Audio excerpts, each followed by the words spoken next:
We all build our own gardens, careers, financial portfolios, carefully curated identities. We watch them grow, and eventually, we begin to demand that they remain permanent.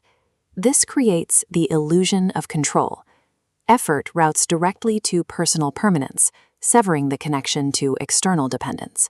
We attribute success entirely to our own agency.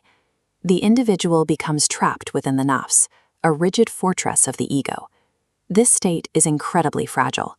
The entire structure of the ego's self-sufficiency is built upon a fundamental misunderstanding of reality. Maintaining this illusion of absolute independence only ensures that when reality finally asserts itself, the collision will be devastating. In the parable, the calamity arrives in silence while the man sleeps. By the time he opens his eyes, it is already done. Striking during sleep is a strategic erasure of the ego's power. It bypasses every waking defense, every prepared explanation, and every attempt to negotiate. Psychological research into sudden loss suggests that when destruction occurs in a domain where we felt absolute control, it doesn't just destroy the property, it destroys the individual's sense of agency. Years of tending, watering the soil, and watching the vines climb are erased in a single night. He wakes to find a harvest stripped bare, leaving nothing but dust where abundance once stood. Waking up in the ruins, the man is forced to confront a terrifying reality. The power he claimed over his life was never real. The ungrateful man's first words are a cry of regret. He turns his palms over in the ruins, a gesture of looking for the effort and wealth he poured into something that has now dissolved like water. His pain stems from what he failed to do. Psychological research on counterfactual thinking shows that regret for inaction, like the failure to acknowledge one's dependence, carves the deepest and most permanent cognitive wounds. Classical mystics heard a hidden mercy in this ruin. The fire that destroys the garden cracks the shell of the ego, potentially waking the soul from the dream of its own self-importance. This arrogance has a genealogy. It follows the cosmic footsteps of Iblis, who looked at his own composition and decided he was too great to bow to another. Both refused to acknowledge that their very existence was a gift. Contrast this with the man's companion. He survives the trauma because he practiced tawakkul, spiritual trust.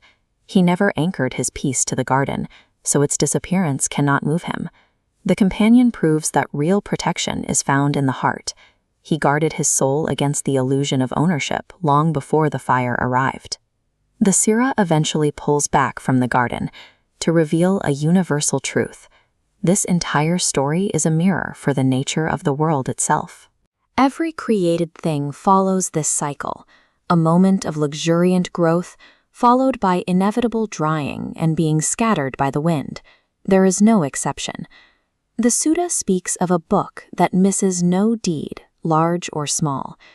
Interestingly, neuroscience reveals that the brain stores far more information than our conscious memory can access, a biological record of experience that exists even when we cannot recall it. In this light, wealth and children are described as mere adornments. They are the beauty of the world, but they are not the foundation. Only al-Baqiyat al-Salihat, the acts of integrity and good deeds, truly endure. On the final day, the solid mountains of our pride will be set in motion, and the earth will be laid bare. Every soul will finally see its choices with perfect, unavoidable clarity. The architecture of regret reveals that the only moment to choose differently is the moment you are currently in. Once the moment passes, no amount of regret can unmake the choice. You are left only with the knowledge of what you should have done. Look at the gardens you are building today.